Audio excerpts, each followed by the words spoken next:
नमस्कार। कहानी कलश में आपका हार्दिक अभिनंदन है और आज मैं फिर से आपके उपन्यास रेहन पर रघु का अगला भाग लेकर उपस्थित हुआ हूं। और आप जानते हैं कि साहित्य अकादमी पुरस्कार से सम्मानित यह कृति बेहद रोमांचकारी और एक विचारोत्तेजक उपन्यास है। तो आइए सुनिए इस उपन्यास के बारे में जो अखिलेश जी ने कहा है, उसका थोड़ा सा भाग एक पैराग्राफ शुरू का सुना देता हूं कि रेहन पर रघु प्रख्यात कथाकार काशीनाथ सिंह की रचना यात्रा का नव्य शिखर है। भूमंडलीकरण के परिणाम स्वरूप संवेदना, संबंध और सामूहिकता की दुनिया में जो निर्मम ध्वंस हुआ है, तब्दीलियों का जो तूफान निर्मित हुआ है, उसका प्रामाणिक और गहन अंकन है रेहन पर रघु। यह उपन्यास वस्तुतः गांव, शहर, अमेरिका तक के भूगोल में फैला हुआ अकेले और निहत्थे पड़ते जा रहे समकालीन मनुष्य का बेजोड़ आख्यान है। ये मैंने फ्लैशबैक से मैंने सुनाया है और अखिलेश जी के ये विचार हैं। तो आइए सुनते हैं उपन्यास का अगला भाग। खंड 2 भाग 3 प्रारंभ। पहलवान माने छब्बू पहलवान। पहाड़पुर के ही दक्षिणी हिस्से में घर था बजरंगबली सिंह का। वे छब्बू पहलवान के नाम से जाने जाते थे इलाके में। गांव का नाम दूर दूर तक रोशन किया था उन्होंने। दंगलों में जहां जहां गए पछाड़ कर ही लौटे इनाम के साथ। टंगड़ी और धोबिया पाट उनके प्रिय दाव थे। लंबाई नहीं, बला की ताकत और फुर्ती भी थी उनमें। किसी को पकड़ लें तो छुड़ाना मुश्किल, दाव दें तो उठना मुश्किल, पट पड़ गए तो मिट्टी पकड़ लें तो चित करना मुश्किल, भैंस को केहनी से मार दें तो पसर जाए और उठ न सके। लेकिन उनके बड़े भाई, जिनके चलते हुए पहलवानी कर रहे थे, जब असमय ही अचानक चल बसे तो उन्होंने लंगोट खूंटी पर टांग दिया और घर की जिम्मेदारी संभाल ली। छब्बू की शादी नहीं हुई थी। जब उम्र थी तब की नहीं, अखाड़े के जोश में, और जब करनी चाहिए तो उम्र नहीं रही, कोई आया भी नहीं। इस तरह परिवार के नाम पर उनके 10 साल का भतीजा था और बेवा भौजी। भौजी रात दिन पूजा पाठ और धर्म कर्म में लगी रहती और भतीजा स्कूल आता जाता। खेती बाड़ी छब्बू संभालते, और संभालते क्या, हलवाए झूरी के जिम्मे छोड़कर निश्चिंत रहते। लेकिन वह निश्चिंतता उनकी किस्मत में नहीं थी। एक दिन उनकी नज़र पर गई झूरी की औरत ढोरा पर। 2 बच्चों की माँ, लेकिन सिर्फ कहने को। वह कलेवा लेकर आई थी अपने मर्द के लिए। छब्बू ने उसे पहले भी देखा था, जाने कितनी बार, लेकिन उसकी नज़र पड़ी नहीं, गड़ी। उन्होंने उसे आते हुए देखा, बैठते हुए देखा, चलते हुए देखा। क्या छरहरा बदन, क्या लोच, क्या गदराए कुल्हे, गड़ गई आंखों में। कहाँ यह हरियल झूरी और कहाँ यह गांजे की कली। बस एक सुट्टा लग जाए तो उड़ जाओ आसमान में और फिर उड़ते ही रहो, जमीन पर लौटने की नौबत ना आए। और फिर इसके बाद ही शुरू हुई छब्बू पहलवान के सुट्टा मारने की कहानी। लेकिन कहानी रफ्तार पकड़ती इसके पहले ही भौजी को अंदेशा हो गया। भतीजे मुन्ना ने माँ से बताया कि उसने चच्चा और ढोरा को दालान में छुपा छुपी खेलते हुए देखा था। भौजी रोने लगी। उसने छब्बू से कहा, छब्बू, मेरी एक विनती है, भैया तो रोकने टोकने के लिए है नहीं, तुम करोगे अपने मन की ही, लेकिन चाहे जो करो करो घर के बाहर, इसे साफ सुथरा रहने दो। इशारा समझ गए छब्बू। इसके बाद से ही छब्बू की चमटोल में आवाजाही बढ़ी। हलवाही के लिए हो या रोपनी कटिया के लिए, बुलाने के लिए चमटोल में जाना ठाकुर अपनी बेइज्जती समझते थे। जरूरी ही हुआ तो वे बच्चों को भेजते थे, लेकिन छब्बू ऐसे मान अपमान से परे थे। अगर वे गांव में नहीं दिखाई पड़ते, बगीचे और नहर पर भी नहीं दिखाई पड़ते, खेत खलियान में भी नहीं दिखाई पड़ते तो लोग मान लेते कि वे चमटूल में होंगे, ढोरा के संग। यह चमटूल भी जानती थी और गांव भी। गुस्सैल इतने थे कि उनसे सीधे कुछ कहने की हिम्मत किसी में नहीं थी। सभी अगड़ों ने बारी बारी से मिलकर घराने के सबसे मानिंद बब्बन कक्का पर दबाव बनाया कि वे अपने स्तर पर जो कुछ कर सकें करें, समझाएं या धौंस दें या जात बाहर करें। ऐसा कहने वालों में अगल बगल के गांव के लोग भी थे। शिकायतों से तंग आकर कक्का ने छब्बू को बुलाया। छब्बू ने उनकी बातें बहुत ध्यान से सुनी और अंत में बोले, बात तो ठीक है कक्का, मगर किसको किसको निकालिएगा जात बाहर। किसी किसी का ढका तुपा है और किसी किसी का जग जाहिर, लेकिन बचा तो कोई नहीं है मेरी जानकारी में। अगर कोई है तो बताइए उसका नाम, फिर मैं बताऊंगा उसके बारे में। रही मेरी बात तो आपसे छिपाऊंगा नहीं। मैं सब कुछ करता हूं, लेकिन मुंह से मुंह नहीं सटाता, अपने धर्म और जात को नहीं भूलता। कक्का सिर झुकाए बैठे रहे, कुछ नहीं बोले। छब्बू थोड़ी देर बाद उठकर चले गए।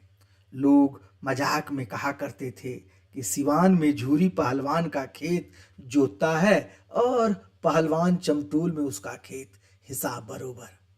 और झूरी का यह था कि जब वह खेत जोत कर लौटता तो छब्बू घर में बुआई करके आता, तो छब्बू घर में बाजार से लौटता तो छब्बू घर में। वह उनके होने की आहट मिलते ही उल्टे पांव वापस। उसने एक बार हिम्मत की, हाथ जोड़कर कहा, मालिक मेरी नहीं तो कम से कम अपनी इज्जत का तो ख्याल करिए।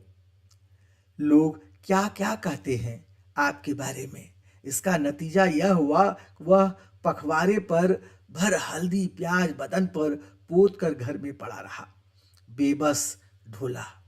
मुहाल हो गया जीना, नरक हो गई थी उसकी जिंदगी।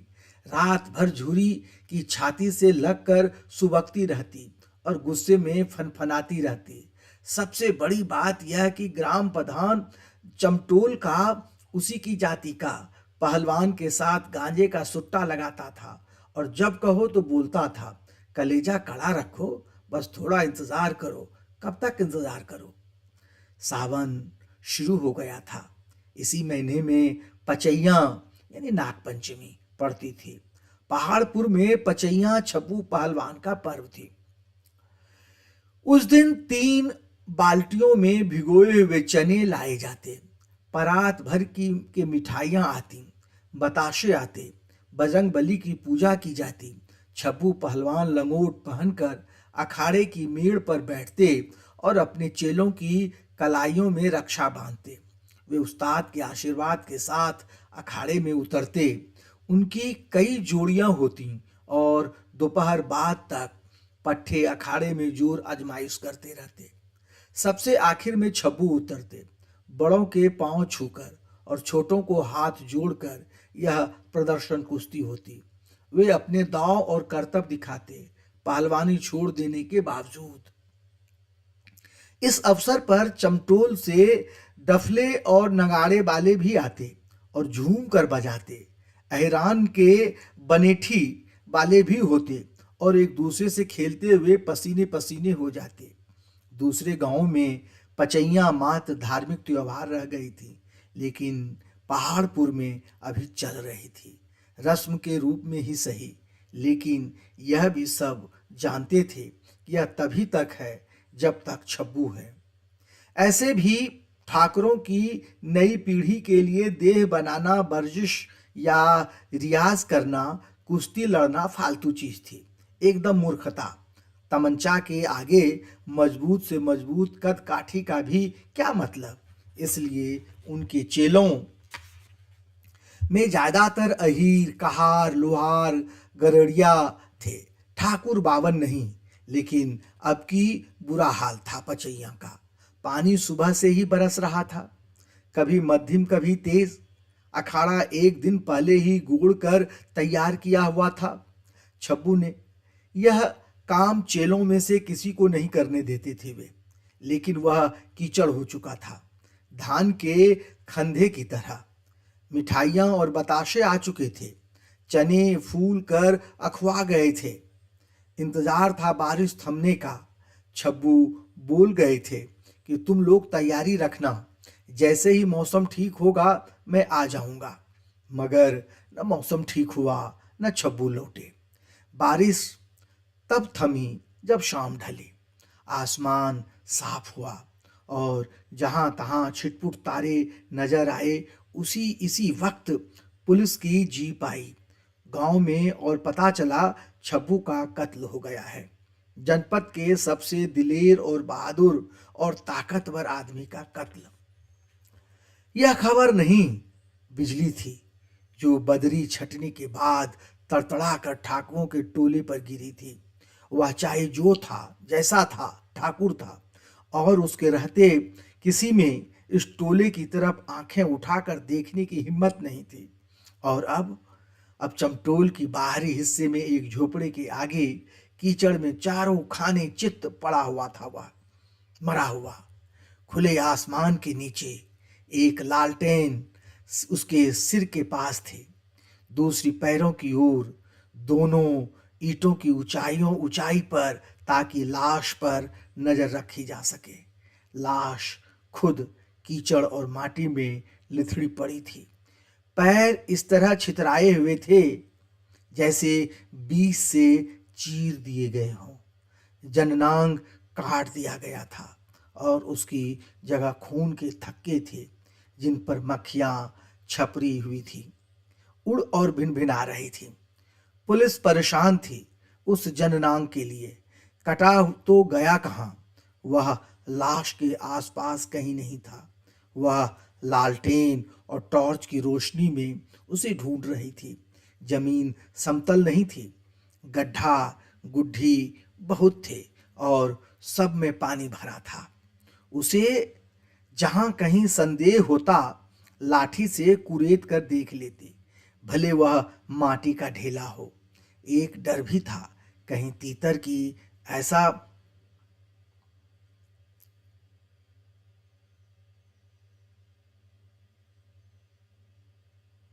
उसे जहां कहीं संदेह होता लाठी से कुरेद कर देख लेती, भले वह माटी का ढेला हो। एक डर भी था कहीं भीतर की ऐसा न हो कि कुत्ते आए हों और मांस का लोथड़ा समझकर किसी दूसरी जगह ले गए हों या खा गए हों। यह खोज देर रात तक चलती रही। पुलिस अपनी तरफ से पूरी तैयारी के साथ आई थी, लेकिन जिस आशंका से आई थी वैसा कुछ नहीं हुआ। न कोई बवाल हुआ, न चमटोल फूंकी गई, न बदले की कार्रवाई हुई। झूरी के झोपड़े के बाहर ताला लटक रहा था और चमटोल में सन्नाटा था। एक भी मर्द नहीं। सारे मर्द बस्ती छोड़कर जाने कहाँ चले गए थे। पुलिस के आने के पहले से ही सिर्फ औरतें और बच्चे थे जो अपने घरों में बंद थे। हत्या एक ऐसे आदमी की हुई थी जिसके घर कोई FIR दर्ज कराने वाला भी नहीं था। हत्या किसने की, कब की, कैसे की, क्यों की, इसका कोई चश्मदीद गवाह भी नहीं था। कयास जरूर लगाए जा रहे थे कि लेकिन वे कयास भर थे कि छब्बू सुबह सुबह अपनी देह की आग बुझाने झूरी के घर पहुंचे। आहट लगते ही झूरी दूसरी कोठरी में छिप गया। ढोला चांचर खोल कर उन्हें अंदर ले आई। बेसब्र छब्बू लुंगी खोल कर जैसे ही उसके साथ सोने को हुए, वह उनका फोता पकड़कर झूल गई। वे उसे मारते पीटते चीखते चिल्लाते हुए बेहोश होकर गिर पड़े। उसी समय झूरी हंसुआ लेकर आया और उसने उनका जननांग काट कर फेंक दिया। दोनों बाहर आ गए कोठरी बंद करके और उनके तड़पने, छटपटाने और मरने का इंतजार करते रहे। बाद में घसीट कर बाहर कर दिया कि वे धान का बीज छींटने बीहड़ में गए थे और उन दोनों के साथ मारा वही, लेकिन केस बनाने के लिए दरवाजे के सामने लापटका।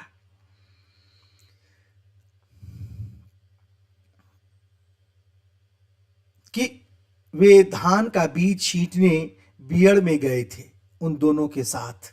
मारा वहीं, लेकिन केस यानी बलात्कार बनाने के लिए दरवाजे के सामने ला पटका कि निहत्थे होने के बावजूद पहलवान 2-4 को तो कच्चा चबा जाएं।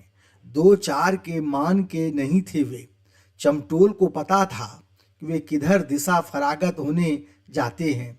पूरी चमटोल ने उधर ही घेर कर अरहर के खेत में मारा, जैसे वे सुअर को चारों ओर से घेर कर मारते हैं, और झूरी के घर के आगे लाकर फेंक दिया। सिवान में चीखें चिल्लाएं भी तो किसे सुनाई दे बादलों की गड़गड़ाहट में। इस तरह के चर्चे, अलग अलग कयास, अलग अलग आदमी के, सच्चाई का किसी को पता नहीं। लाश के पास कोई फटका भी नहीं तो कैसे पता? पुलिस ने ही फटकने नहीं दिया। लेकिन एक बात धीरे धीरे साफ हुई कि जो कुछ हुआ था अचानक और संयोगवश नहीं था। इसके पीछे महीनों से चल रही तैयारी थी। इस तैयारी में अकेले पहाड़पुर की चमटोल नहीं, आसपास के 20-25 गांव की चमटोलें शामिल थीं। कत्ल से पहले और बाद खर्चे ही खर्चे हैं। थाने के सीओ को चाहिए, मुंशी को चाहिए, पोस्टमार्टम वाले डॉक्टर को चाहिए, पैरवीकार को चाहिए, वकील को हर तारीख पर चाहिए, गवाहों को चाहिए, ढेर सारे खर्चे। या कहाँ से करेगा झूरी? सो सभी चमटोलों के हलवाहों ने चंदे जुटाए थे। दूसरे उन्हें इंतजार था अपनी जाति के किसी पुलिस अधिकारी का जो थाना संभाले, और आ गए थे। 2 महीने पहले भगेलू यानी बीराम, साथ ही अक्टूबर में चुनाव था विधानसभा का, और कोई ऐसी पार्टी नहीं जिसे अनुसूचित जातियों के वोट की दरकार ना हो। तीसरे, चमटोलें जानती थीं कि छब्बू के मसले पर ठाकुर बिरादरी बट जाएगी, कभी एक न होगी, और जल्दी ही यह साबित हो गया। भाग 3 समाप्त। यह अंश आपको कैसा लगा जरूर कमेंट्स बॉक्स में कमेंट्स कर बताइएगा। तब तक के लिए मैं आज्ञा चाहता हूं। बहुत बहुत धन्यवाद।